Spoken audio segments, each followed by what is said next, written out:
and that's a huge piece Yeah, of absolutely. being able to provide food for them so they can go to school and they can actually learn and they're not focused on that they're hungry. It's hard. It's hard for students to be able to start the day with an empty stomach, and it might be because we don't know what their circumstances are and they weren't able to to have that food. So, and I know every single day teachers and administrators, there's an expectation for students that they have to come ready, prepared to learn. They can't do that if their basic needs aren't being met. So if that's something that we can support with, then we certainly will.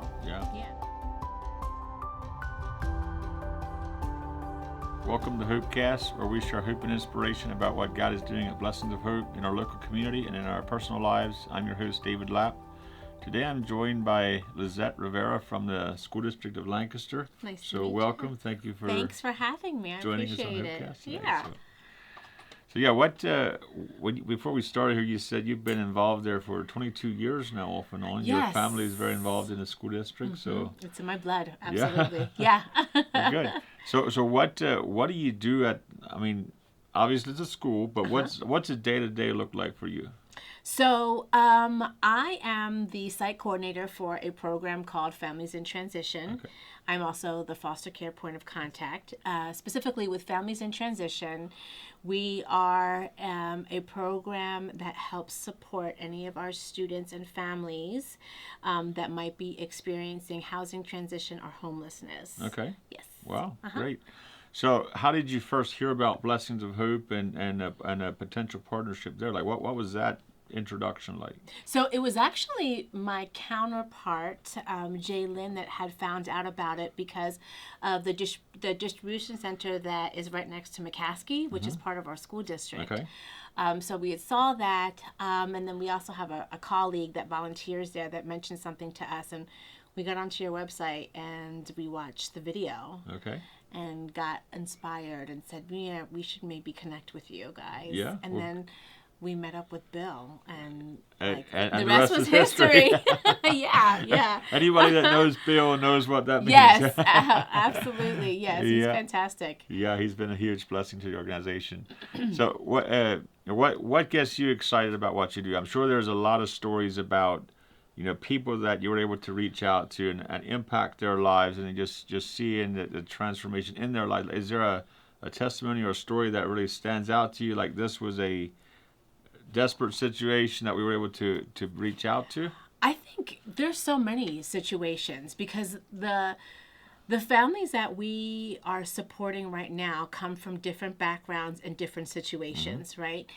And we never know where a family is coming from or what they're experiencing.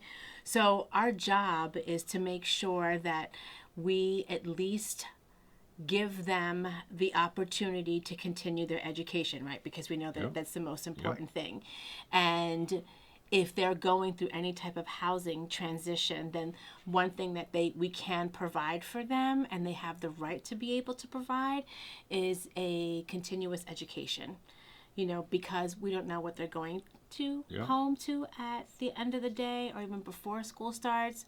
But at least we know that 5 days a week, 8 hours a day, we can make sure that they're someplace safe in school and that they're getting educated and their needs are being met academically.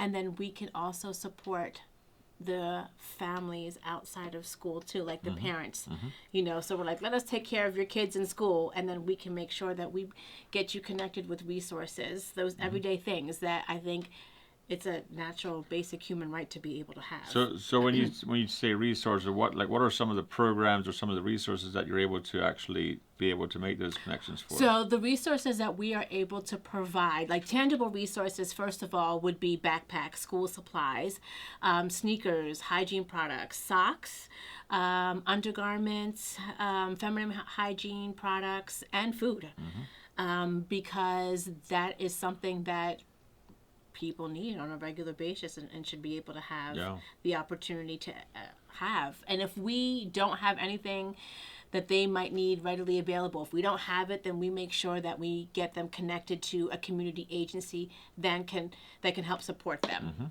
So it's important to have community partnerships because we can't do our job without the help of our community. Yeah. Blessings of Yeah. Hope. Yes. And with that being said, I'm sure a child that is hungry is a child that is not going to learn the way they will if they're fed, and that's a huge piece of Yeah, absolutely. being able to provide food for them so they can go to school and they can actually learn and they're not focused on that they're hungry. It's hard. It's hard for students to be able to start the day with an empty stomach. Yeah. And it might be because we don't know what their circumstances are and they weren't able to be able to have that food. Yeah. So, and I know every single day teachers and administrators, there's an expectation for students that they have to come ready, prepared to learn. Well, they can't do that if their basic needs aren't being met. So if that's something that we can support with, then we certainly will. Yeah. Yeah. So are there any extra programs that you do around the holidays, or any focus on certain holidays or certain times of the year? Or is this like an all year long? This is an all year long thing. So yes, we do work for the school district, and when summer vacation or school's out, summer's out, that doesn't mean that the needs stop. Like homelessness doesn't end at the end of the school year. This is something that's continuously ongoing. So we do our best to try to support throughout the year. And that does mean like the holidays. We support with meals for Thanksgiving, for Christmas. We've done Easter. We've partnered with other religious organizations to help support with that and making sure that they, in fact, get a hot meal. They deserve that. Yeah. Everyone deserves that. Yeah. Yeah, you never know where, somebody, where they come from. And it's just rough to judge somebody based on what their actions are if you don't understand their story. Yeah, absolutely. And, sometimes knowing some of the backstory helps us to be more compassionate about and caring about what they're going through. Yeah, and I think that's important that you said that, just because of the fact that I think lots of times all of us are born with like this implicit bias, right? But until you really walk in someone's shoes and know what they're going through, I think people take for granted on a daily basis the things that we have readily available for us, right? So we get up every single morning from the same bed, and we, use the same restroom, and we turn on our faucet, and we brush our teeth, and we're so accustomed to it because it's just right there, and we don't even think twice about it when we have families that don't get that opportunity. And far often, I think there is a stereotype that when we see what they think homelessness looks like or experiences, they automatically assume that it is someone that is living out on the street or panhandling. And don't get me wrong, yes, we do see that, but that's not what I see on a regular basis. I see a lot of our families that are doing everything that they possibly can to survive, and try to figure out where their next meal is going to come from, while making sure that they're being a fantastic parent and providing for their child and being involved in their education, So I think we as a society just have to do better with not having that automatic bias about what they think homelessness looks like. And on top of that, being the parent, if you're struggling with all this stuff, and then you're also worrying about, okay, how am I even going to provide the next meal for my child, without letting my child know that we're in a dire need here. Yes. And sometimes, the parent has to be strong in that time to be able to stand up and be a good example to their child, that, that the child shouldn't have to deal with almost the guilt of being, taking resources from the family. It could be in a sense where if the parent isn't confident in who they are, and they reflect that on the child, then the child struggles with that as well. Yes, they do. So yes, and anything that's we trauma. anything we can do to empower the parents to supply their, to be there for their family, it's just a blessing to be a part of that. Yes, it is absolutely 100%. So roughly, how many students or families would you serve annually? Like, is this like what's the need in Lancaster City, or in this region? At the end of this past school year, we served roughly between 800 and 900 individuals, and those are just the individuals that have been identified, right? Wow. Because we know that there are a lot more out there. But they don't identify themselves because there's a fear. Yeah. There's a genuine fear of, if I tell somebody, then, there's a possibility that children and youth might get involved, and I don't want my kids to get taken away because I am doing everything that I possibly can, to meet the needs of my children. So they'll fly under the radar, right? A big need, and this is just in the community, we need more shelters. And we specifically need more shelters that will accommodate a family in its entirety. So in the current position that I'm in right now, and I started this position back in 2017, Lancaster City has the most shelters within like our county. There has never been a time that I was able to connect a family to call 211, which is where you have to call if you're in need of shelter, that they were able to get into a shelter that very same day. The shelters are at capacity 100% of the time. Wow. And there is always a waiting list. Wow. And what makes it even more challenging is a lot of our shelters will not accommodate to boys between the ages of 13 and 18 years old, which is hard. That's really, really hard. So, and I take that personally. And the reason why is because I have a son who's 16 years old. And God forbid I come into a situation like this where I don't have any family or friends to lean on to be able to stay with, and I have to call 211 to see if I can get into a shelter. They unfortunately would say, well, we can support you, but, because your son is at the age of 16, there's not many shelters that will take the both of you together. Wow. And then maybe suggest, like, does he have a family friend or that you can stay with? And for me, no. Yeah. When you it takes every single, just you swallow your pride, and as a parent, you're doing everything that you possibly can to keep you stay together as a family unit. Yeah. And then they're telling me, well, you have to put your son someplace else, maybe, and then you can go. No, wow. Yeah. That's tough. It is, and I think another huge crisis that we have right now in Lancaster is affordable housing.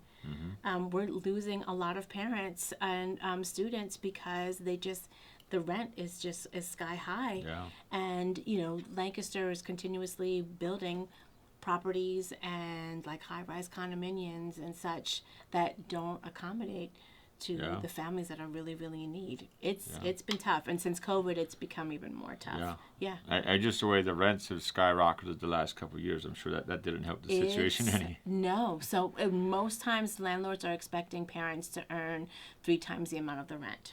So imagine having to earn that plus having to put a deposit, like your security deposit and first month's rent.